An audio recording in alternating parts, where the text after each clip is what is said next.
The showroom smelled like leather and arrogance. Maya Caldwell did not flinch when Derek Hastings stepped between her and the Aston Martin. Didn't blink when he rested his hand on the hood, proprietary, dismissive, and smiled the way men like him always smiled. Like he was doing her a favor by acknowledging her presence. "Ma'am," he said. "Not miss." Not her name, though she'd given it twice. "This particular vehicle starts at $240,000. Before options." Maya studied him. The pressed suit. The Tag Heuer. The way he angled his body to block her view. "I'm aware," she said quietly. "Great. So you understand this might be outside your range. We do have a pre-owned section, certified. Very reasonable. That might be a better fit." No gasp. No trembling lip. Just stillness. Heavier than rage. Maya's fingers rested lightly on the strap of her back. A simple leather tote. Understated. The kind that cost $4,000, but looked like 40. And if it's not outside my range. Derek's smile tightened. Then we need to run a credit application. Verify income. The process can take several days, and honestly, these cars move fast. I'd hate for you to get your hopes up. Behind him, another salesman, younger, white, eager, approached a couple in golf casual. "Mr. Henderson, good to see you. Here to look at the DB12. Handshakes. Laughter. Keys produced immediately. Maya watched. Then she turned back to Derek. "I'd like to speak with the owner." His expression flickered. "About a purchase." "Ma'am, I am the general manager. If you have concerns about pricing, not the car," Maya said. Her voice soft. Precise. "The dealership." Silence. For 3 full seconds, Derek Hastings said nothing. Just stared. Then he laughed. "I'm sorry, your owner. I'd like his contact information." "This is..." Derek glanced at the younger salesman, who'd stopped mid-pitch to watch. "Ma'am, this is a privately held luxury automotive group. We're not a franchise. And we're certainly not for sale. Everything's for sale." Not to, he caught himself. Recalibrated. "Look, I don't know what you think this is, but if you're here to waste time, I'm going to have to ask you to leave." Maya met his eyes and smiled. Not warm, not friendly, just patient. "Call him," she said. "I'm not, Derek." The voice came from the back office. A woman's voice. Sharp. Derek turned. A slim brunette in a cream blazer stood in the doorway, phone pressed to her ear, expression unreadable. "A word," she said.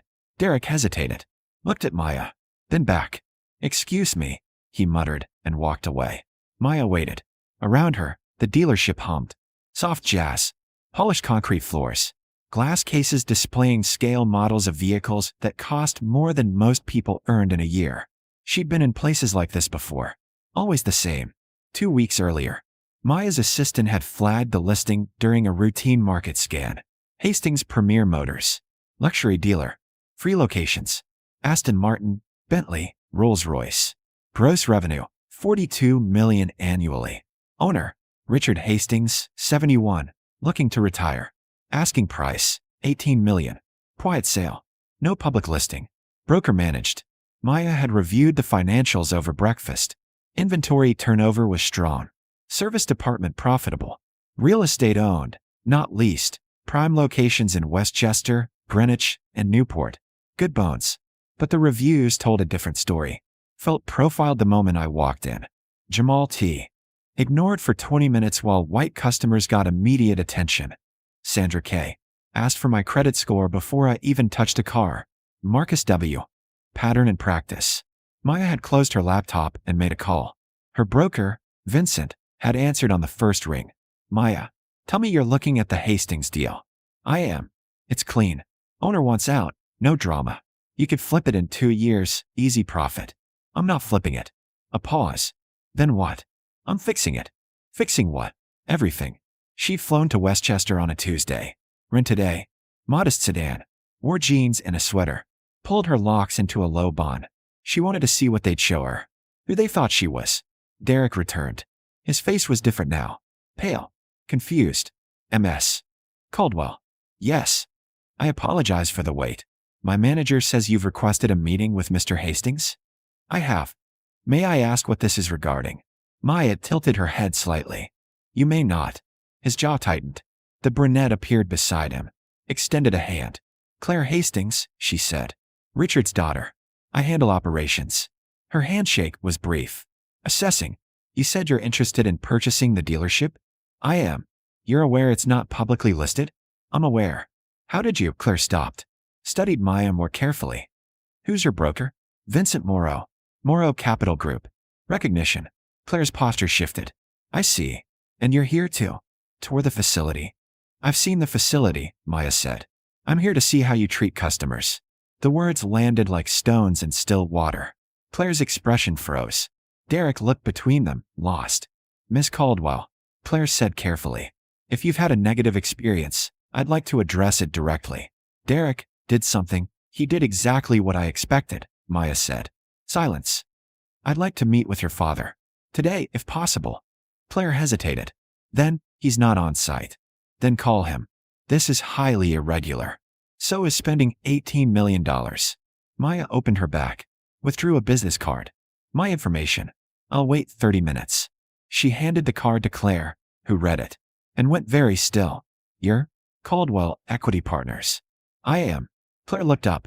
Her face had lost color. The Caldwell Group? The private equity firm that acquired Reynolds Motors last year. Among others. You own 9 dealerships. 12 now. This would be 13.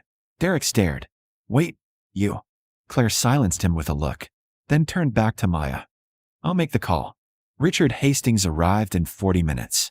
Maya spent the time in the waiting area, watching. Derek had vanished. The younger salesman kept glancing at her, whispering to a colleague. Claire paced near the office, phone pressed to her ear, speaking in tones too low to hear. When the silver Mercedes pulled into the executive parking space, Maya knew. Richard Hastings moved like a man accustomed to deference. Tall, silver-haired, expensive watch, custom suit. He strode through the showroom without acknowledging the staff, who straightened at his arrival. Claire intercepted him near the office. Maya watched them speak. Watched Richard's expression shift from irritation to confusion to something sharper. He looked at her, then walked over. Miss Caldwell. Mr. Hastings. His handshake was firm. Testing. My daughter says you're interested in purchasing my dealership. I am. May I ask why? Because it's well-positioned, profitable, and poorly managed. His eyes narrowed. Poorly managed. Yes. I've built this business over 35 years. 3 locations. $42 million in revenue. Client retention above industry standard. His voice was calm. Cold. What exactly is poor about that? Maya didn't blink. Your staff racially profiles customers. Your sales process prioritizes perception over qualification. And your brand reputation is eroding because people like me, she gestured to herself, are telling their networks to shop elsewhere. Richard's jaw tightened. That's a serious accusation. It's an observation. I was here 20 minutes before anyone offered assistance. Your general manager tried to redirect me to pre-owned vehicles without asking my budget. And when I requested a test drive, he suggested a credit application first. Standard procedure, for whom? Maya's voice remained soft. Steady. The white couple who arrived after me got keys immediately. Richard glanced at Claire. Is this true? Claire's face was unreadable. I wasn't on the floor. Derek was, Maya said. You can review your security footage. Silence. Richard studied her. Recalculating. Miss Caldwell, I appreciate your interest. But I'm not interested in selling to someone who's going to come in here and accuse my staff of, I'm not accusing. I'm observing. And if you'd like to dismiss those observations, that's your prerogative. But it won't change the fact that you're hemorrhaging customers. Maya pulled a tablet from her back, opened a file. Your revenue is up year over year, but your customer acquisition rate is down 18%. Repeat business is down 12%. Online reviews mention discriminatory treatment in 23% of negative feedback. She turned the screen toward him. Richard's expression didn't change, but he looked. You're losing market share to competitors who've invested in inclusive training and diversified staff. Your demographic projections show that in 5 years, 40% of luxury buyers in this region will be people of color. You're alienating them now. Where did you get this data? Publicly available sources. And my own research. Maya closed the tablet. You've built something valuable. But it's stagnating. I can fix that. Richard crossed his arms. By firing my staff. By retraining them. And yes, if necessary, replacing the ones who can't adapt. This is my legacy. Then let it be a good one. The words hung between them. Richard looked at Claire. Then back at Maya. What's your offer? 18 million. The asking price. And your terms. Standard acquisition. I assume operations, keep the branding, retain staff who meet new performance standards. You walk away clean, retire comfortably. And if I say no? Maya smiled faintly. Then you say no? But your broker listed this for a reason. You want out. I'm offering you an exit that preserves what you've built and improves it. Richard was quiet for a long moment. Then, I need to see proof of funds. Of course. Maya opened her phone, typed briefly. I've just sent my financial documents to your daughters. Email, bank statements, acquisition history, board approval for the purchase. Everything you need. Claire's phone buzzed. She opened it, scrolled. Her face went pale. Dad, what? This is real. Richard took the phone. Read. His expression shifted. Surprise. Then something like respect. Caldwell Equity Partners. Net assets under management. 2.1 billion. Correct. You've acquired 12 automotive dealerships in 3 years. Correct. Reynolds Motors in Connecticut. Prestige Auto Group in Massachusetts. He looked up. You've turned both around. Profitability up, reviews up, staff retention up. Yes. How? By treating customers like customers, regardless of what they look like. Maya's voice softened. Mr. Hastings, I'm not here to destroy what you've built. I'm here to make sure it survives. Richard handed the phone back to Claire. Looked at Maya. I need time to think. Ticket. But my offer expires in 72 hours. His eyebrows rose. That's standard. I have other opportunities. This one interests me, but not indefinitely. Richard exhaled slowly. You're serious? Always. He extended his hand again. This time, the handshake was different. Equal. I'll have my lawyer contact yours. Good. Richard turned to leave, then paused. Miss Caldwell, for what it's worth, I didn't know about the profiling. Maya met his eyes. Now you do. He nodded once and left. Claire lingered. Can I ask you something? Yes. Why did you come in like this?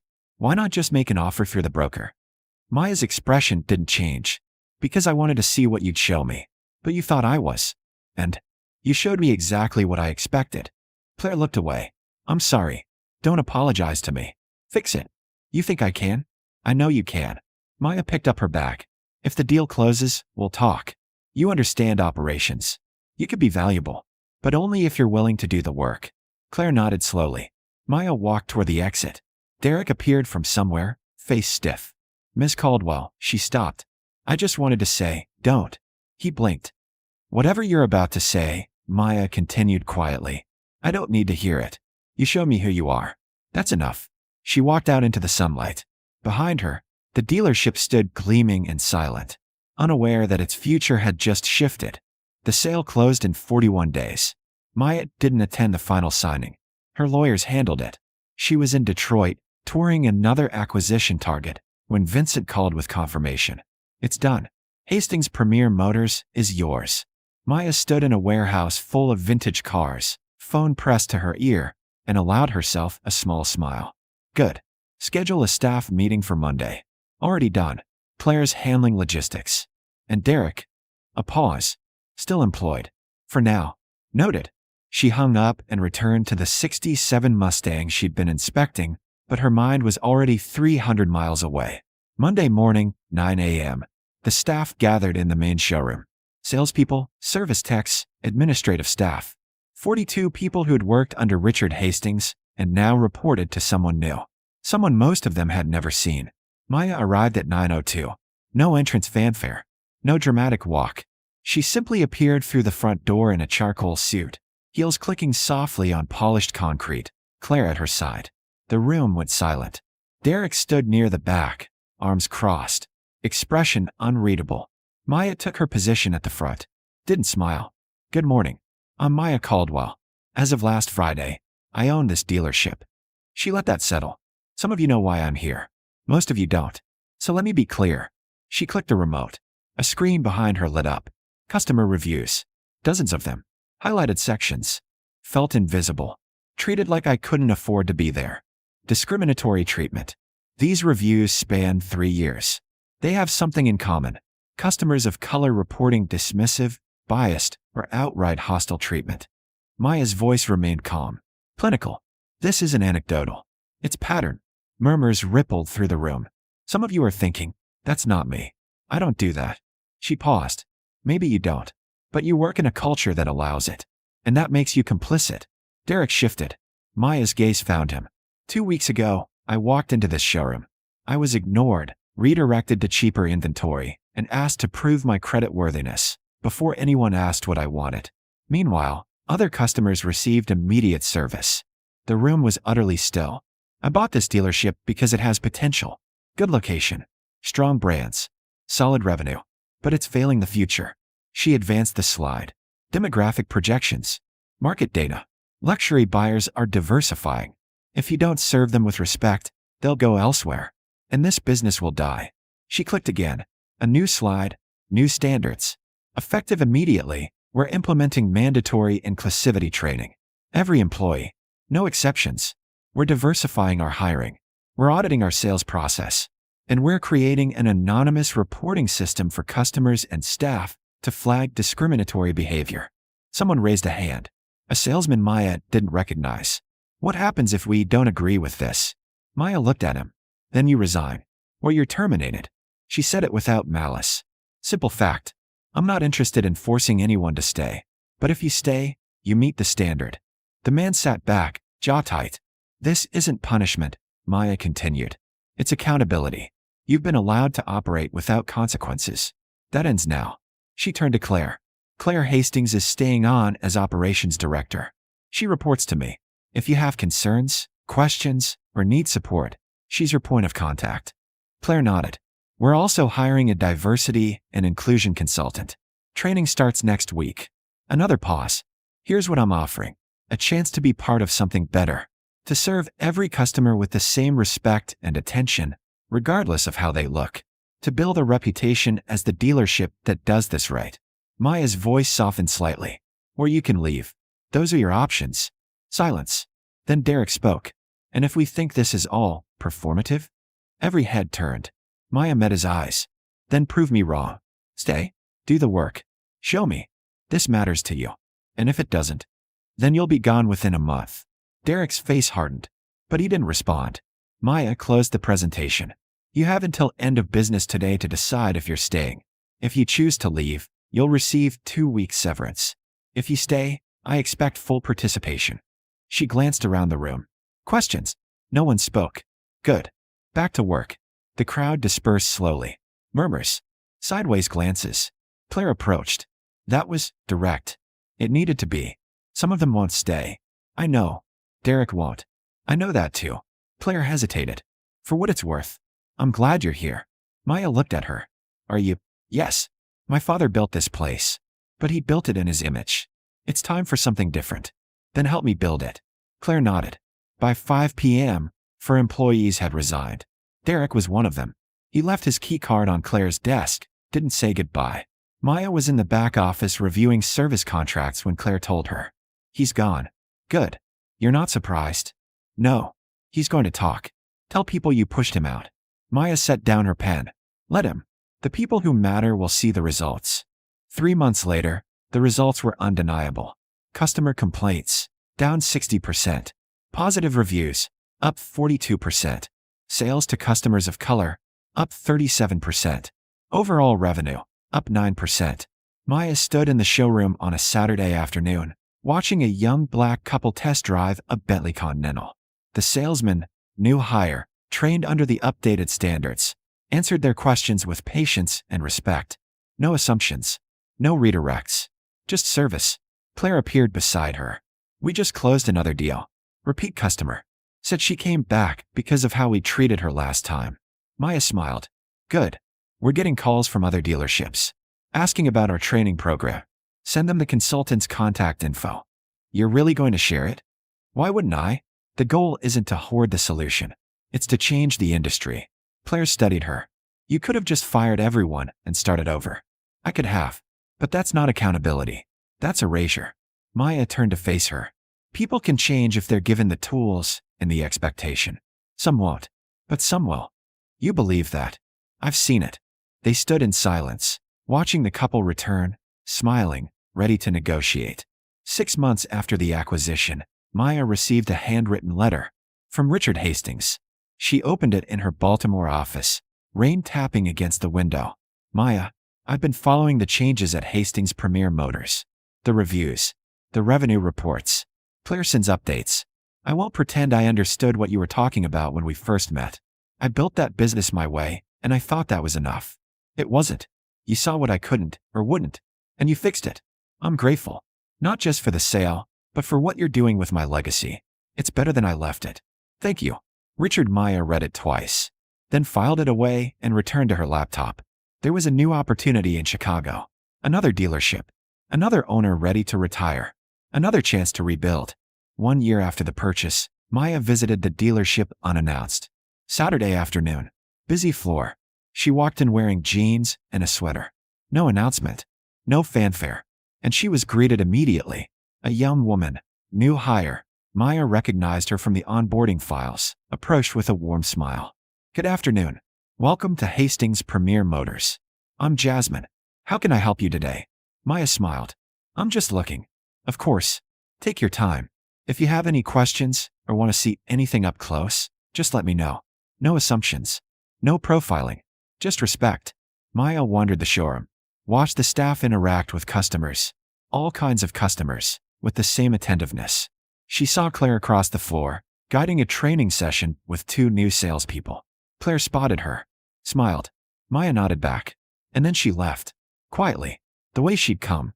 Because the work wasn't about her anymore. It was about the people who walked through those doors every day, expecting to be seen. And now they were. That night, back in Baltimore, Maya sat by the window with her tea. Her phone buzzed. A text from Vincent. Chicago deal is moving. Owner wants to meet next week. She tapped back. Schedule it. Another buzz. Claire. Customer just bought 3 cars. Fleet purchase. Said she'd never felt more respected at a dealership. Thank you for this. Maya set the phone down. Outside, the rain softened.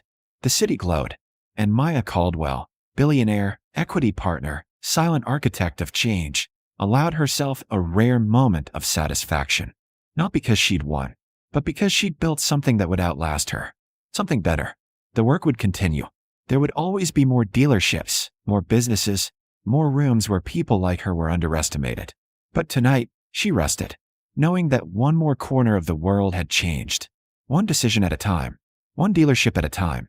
Exactly as it should be.